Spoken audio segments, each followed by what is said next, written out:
Today, my guest is Taylor Robinson. Taylor has over 10 years of recruiting experience spanning contingent, hybrid, retained search models, and one of the most diverse young leaders in the executive recruitment space. Taylor brings a unique perspective to the company and industry, bridging the gap between the traditional CEO with decades of experience and younger pools of talent. Taylor's devoted his career to delivering win-win solutions by building genuine partnerships with hiring managers while also earning the trust of job seekers. Driven by the desire to transform traditional talent search and recruiting, Taylor consistently delivers results for his clients by combining conventional tactics with new cutting-edge techniques. Taylor, welcome. Thank you very much. It's a pleasure to see you, Craig. Yeah, so I'm glad that you're here. So we have a little bit of a different but shared experience, and absolutely want to talk about that. So listeners know that I was in the hospital for 3 months with COVID, but I was able to return back to work in about 5 months. Your story sounds a little more challenging. So bring us back, take us back in time. So you were working for the family business. What's your family business? Executive recruiting and coaching. Right. And so you were working there, and then you left, and then what happened? Yeah, so I left the family business to first kind of get some experience, one, outside of the family business, but two, understand a different type of recruitment structure. So we do mostly retained executive recruitment, and I wanted to learn the contingent model, as that is a very, very commonplace system within our industry. So while I was working at a contingent agency, and the story that I believe that you're referring to here, I was walking home one night from Chicago and was the victim of a random act of violence. Don't know who did it, why they did it, what it was all about, but I woke up the next day in the hospital and had about a foot of my skull cut open. I had an emergency craniotomy and woke up with my friends and family basically looking over me, thanking God that I was still alive. From there, I was in the ICU for about 3 days before they moved to an intense rehab center called Shirley Ryan, which is amazing if anyone's ever looking for something to devote some time and monetary value to. And I was there for about 10 days doing some very, very intense rehab where they were still making sure that everything was functioning properly in my head and in my body. From there, I actually had to move home because I wasn't able to take care of myself, and lived at home for about 4 months, where I also continued going through rehab, eventually concluding in me leaving my current business because I really wasn't able to work, if I'm being perfectly honest with you, and went back to the family business until maybe a year or two later, when I finally had my head wrapped on straight, and then took over SearchWorks in 2020. So one, that's horrifying. I'm so sorry that happened to you. What was the act of violence? Did somebody hit you in the head with a pipe or something? Yeah, we don't know exactly what it was. There was no cameras or anything that could have shown us what it was, but I got hit in the head with something. My guess is it was a bat or a pipe. Somebody would have had a very big person to do it with their fist. But my right side of my head had internal bleeding. They did not steal my phone. They didn't steal my car keys. They didn't steal my watch. They didn't steal anything. Just hit me on the side of the head and probably ran away. My goodness. Yeah. I don't know, maybe this is twisted, but I think I'd feel better if at least they stole my wallet.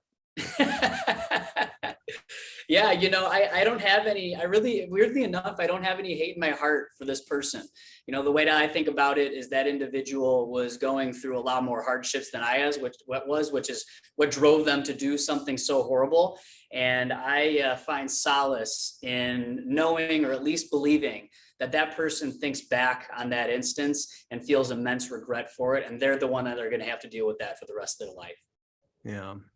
Well, and that's a very generous approach, and that's warming for me to see, because Yeah, it's easy to hold a grudge. Yeah, definitely could have been filled with a whole lot of hatred and a whole lot of anger. And my family and I, we didn't go that route. We simply looked at the positives. I'm alive. I'm okay. I'm getting better, and we're going to get through this. So it was, it was a terrible, awful experience, but luckily I came out on the other side and I'm doing all right. Well, that's exciting to hear. And I want to hear a little bit more about that story, but one of the things that you just brought out that I think is powerful was how you chose to respond to that. There's a lot of different ways of responding, and you chose to respond in a very positive way, a way that allowed you to move forward. It sounds like move forward faster than your recovery, move forward emotionally faster than your body was necessarily ready for. Mm-hmm. Mm-hmm. Yeah, I pretty much woke up out of my kind of short coma, if you will. And there was definitely some anger in the room towards the person or people that put me through this.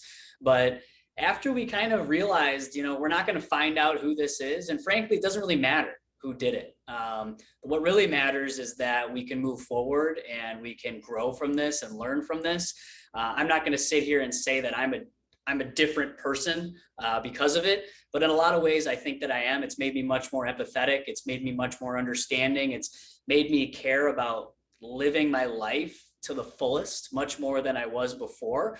And so a lot of ways I'm able to look back on the experience and find a lot of positives from it. It's hard for me to see any negatives. If I was having, continued problems, and maybe they'll arise somewhere down the line for me, God willing, they don't.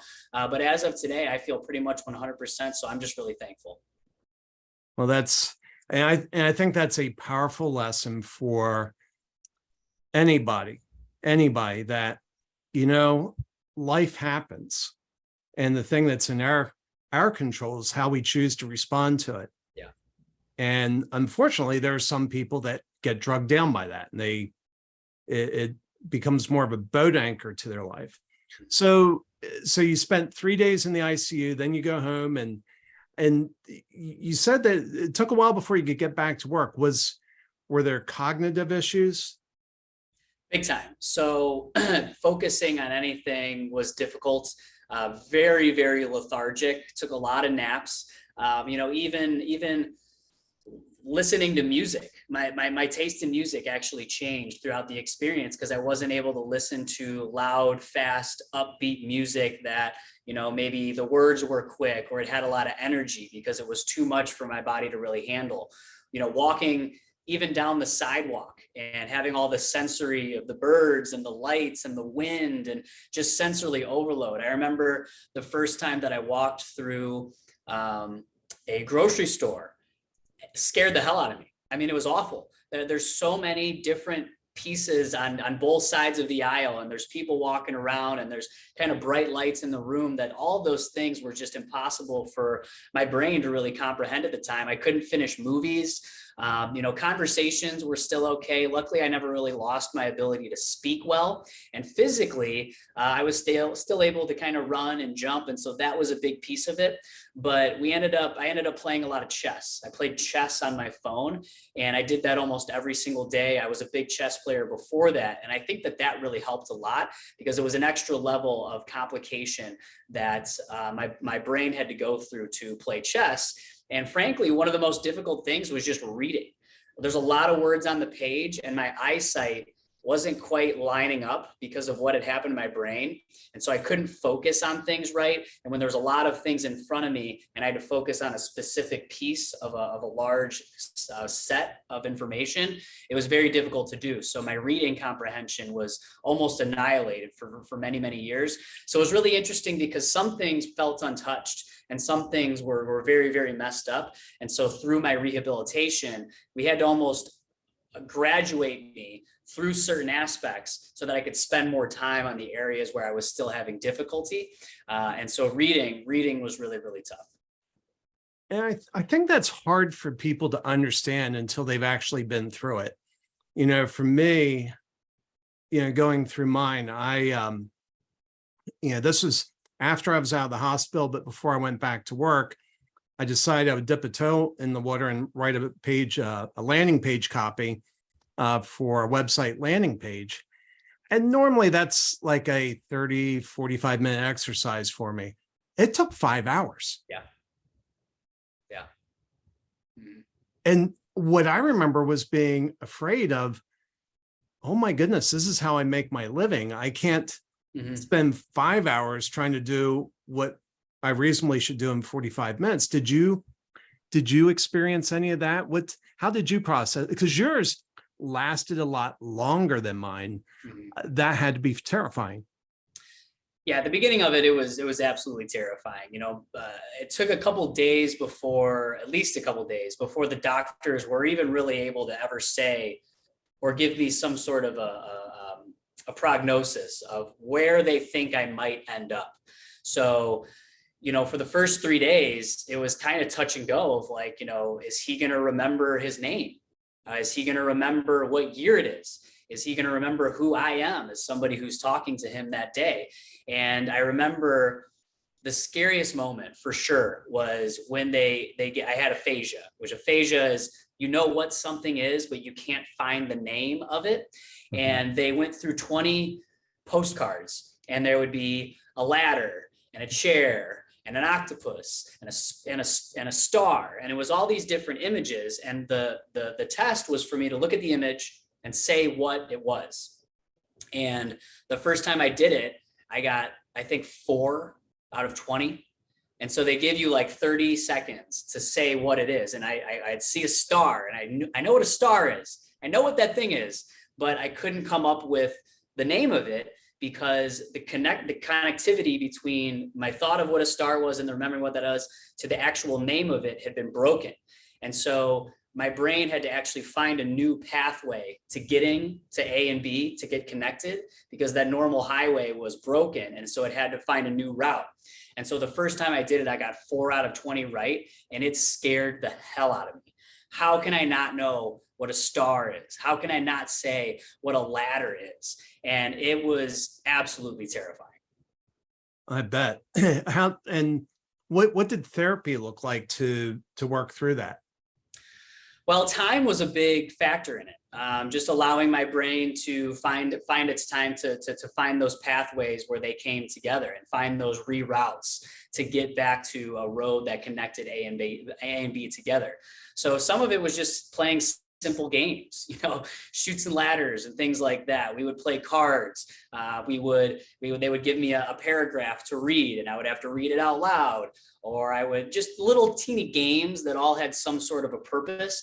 And there was no real way for them to just say, okay, we're going to do this, and you're going to now know what a star is when you see what a star is.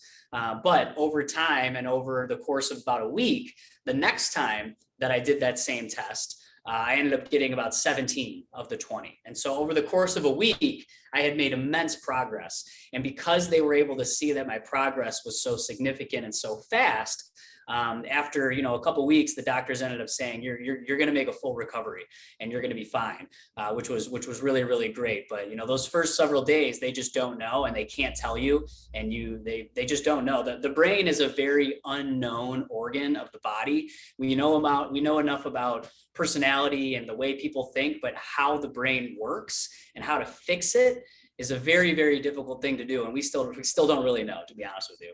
Yeah. Now, the people doing these tests, were these speech therapists or a different therapist? Yeah, so there was speech therapists, there was physical therapists, there was occupational therapists.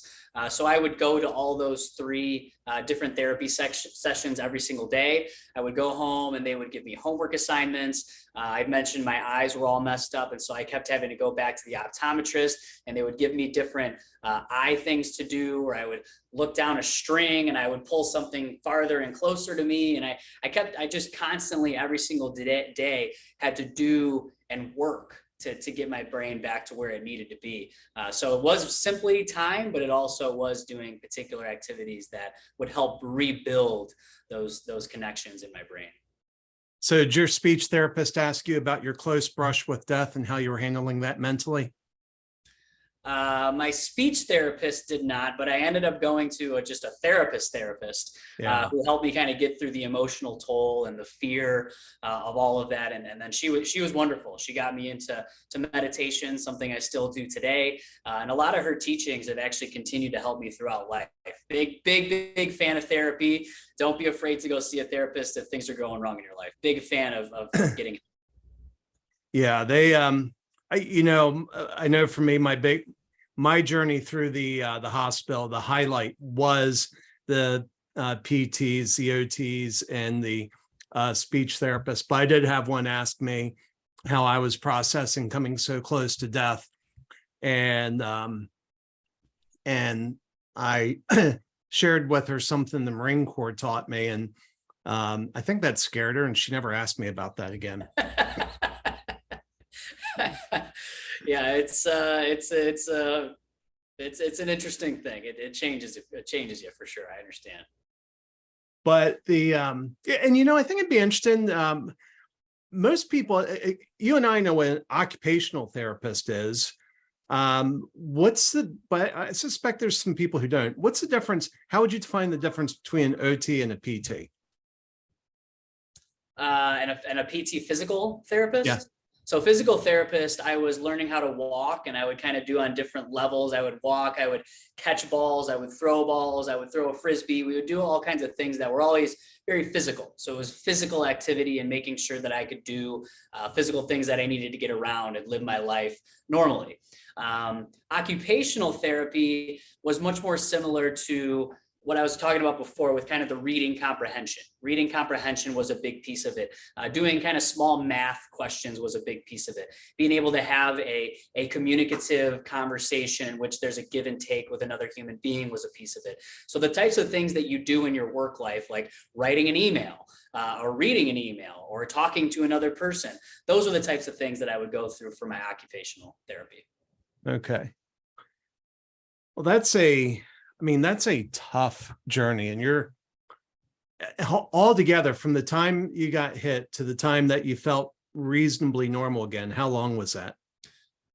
Well, the reasonably normal thing is difficult because that's I would say it took me 2 months to feel somewhat reasonably normal. It took me 6 months to feel reasonably normal, but it also took me 2 years to feel normal again. So that's a very subjective question. It was a slow burn for me. I had to work to get back to where I am today.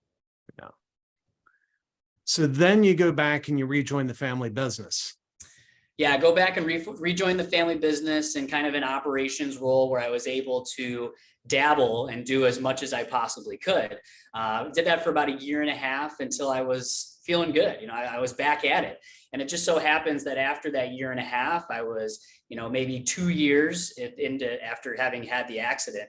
And that's when I actually took over the business of SearchWorks. And that also happened to be February of 2020. So here I am, I'm trying to prove myself that I'm back and I'm mentally able and I can do everything that I used to do. And boom, we get hit down with the pandemic. It's February of 2020. I'm having trouble making sales. I'm having trouble just getting revenue into the business. And so that was a rough year because it was hard to discern between, is it me? And am I the reason that the business isn't able to bring in more revenue and be more profitable and do all these different things? Or is it the pandemic? And so that was a difficult stage for me because I wasn't really sure where to put blame. And then luckily, once the pandemic kind of subsided and 2021 rolled around, we had our best year ever. And I had my best year ever. And I came out with a vengeance. And we did an incredible job. We did immense revenue. I had more placements than I've ever done in my entire life. Just a really, really wonderful year. And then that continued going into 2022. And we're continuing that success today. So it's been, the last 5 years of my life have been a movie. I bet. And not necessarily a movie. Well, you said that you're thankful for the experience. And I would say the same thing about mine. And I think that's weird. I think people would have trouble understanding why we would be thankful for what we went through. What makes you thankful for that? I am a more thankful person, period, because of the experience that I went through. I appreciate my life. I appreciate my relationships. I appreciate what I have, what I've been given, what I've earned, all much, much more than I have before. You know, it was so close to all being taken away that I'm just grateful to be here. I'm grateful to be alive. I'm grateful to all the things that I have. And so, you know, I think that it's caused me or helped me to become just a more thankful person in general. You know, we're just lucky to be here, everyone, whether you've gone through something like that or not. I mean, you never know when you're going to die. You never know when someone else in your life is going to die. And so when things are good and I'm happy, I am very, very happy. And when things aren't good and I'm not very happy, I'm able to bring myself pretty quickly back to being happy, because I think, you know what? This isn't as bad as I'm making it seem right now. And so I'm just a happier person. I'm just grateful for everything. And I feel like I'm on like a therapist chair right now. I appreciate it. Well, I think you're providing therapy for the listener, because it's what the attitude you're describing, I would say, is the difference between somebody who's living an abundant lifestyle, a happy lifestyle, a thriving lifestyle, versus somebody who just is depressed, constantly feels beaten down, feels like they can never escape. And I think so much of it is how you've chosen to approach it. And I think that's therapy for people that are listening, because there are people out there that are struggling. Life just hit them with something they don't like. Mm-hmm. And they're probably angry, and they probably feel like life is unfair. Yeah. Yeah. 100%. So now as you're growing the business, you're growing into more of a leadership role. What's that been like? Yeah, the leadership aspect of it also has come on very quickly. Like I said, you know, last 5 years of my life have been immense. You know, back in 2019, I had one direct report.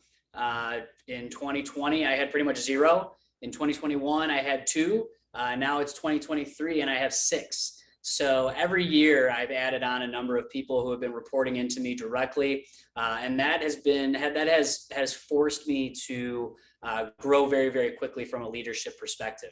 Being able, I mentioned a little bit earlier, or maybe I didn't, but I've become a much more empathetic person towards other people because of the experience that we talked about recently. And I think that that's really helped me in my world as well. I'm very understanding of hopefully of what other people are going through, and I care. And because of that empathy, as opposed to being mad at the world, or mad at the process, or mad at the business, or mad at any one individual, I look at it much more from how can I help solve this problem? And many times helping to solve that problem from a leadership perspective, in my opinion, is not about, you know, railing down and hammering down on people, but how can I help you? What's the reason that this isn't getting done? How can we look at this process a little bit differently? And how can I help you to become a better professional and to be more successful in this realm? And so my leadership, and I do call it leadership over management, I think that's an important difference to make, is really, I think, starts with empathy, and really trying to understand the individual and what they're going through and how we can work together, as opposed to just, this is your job, do it. And if you don't do it good, you're fired. That's not how I operate. So what is the difference to you between leadership and management? Management is telling someone what to do, and making sure that they do it, and watching them and tracking them and ensuring that they get from A to B. The most important thing is that they get from A to B. Leadership is helping them get from A to B. Leadership is motivating them to want to get to B in the most efficient and effective way possible. And leadership is about working as a team versus working as a top-down organization. Yeah. And what would you say has been the biggest, kind of your biggest aha, or maybe it was a painful lesson that has really impacted your leadership style? What's been the biggest thing that you would share with everybody? That's a great question. I would say that the biggest thing, or aha moments, is realizing that once I went from 1 or 2 direct reports to 6, that these are individual people, and individual people need to be spoken to in an individual manner. They need to be led in an individual manner. They need to be motivated in an individual manner. What works for one person isn't going to work for the next person. And so I really try and understand the person and get to know them on a very human level and really become friends with that person. It's much easier to help a friend than it is to help an employee.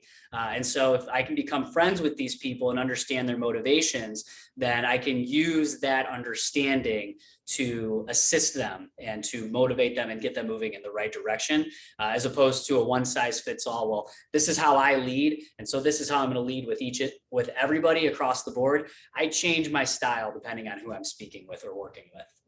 Well, that's very wise. Well, this has been a great discussion, Taylor. I appreciate you coming on. How do people reach you? I try and make myself easy to find. So if you go and search Taylor Robinson on LinkedIn, you'll find me. Our website is searchworksllc.com. My email is taylor@searchworksllc.com. I think I even have my cell phone number located on my LinkedIn page. So if you're trying to find me, I guarantee you'll be able to find me. Excellent. And I hope people do reach out to you, because they need more people. Everybody needs more people in their life like you that approaches adversity with the attitude that you approach it. And I hope they do reach out. Well, I appreciate that very much, Craig, and thank you for having me on.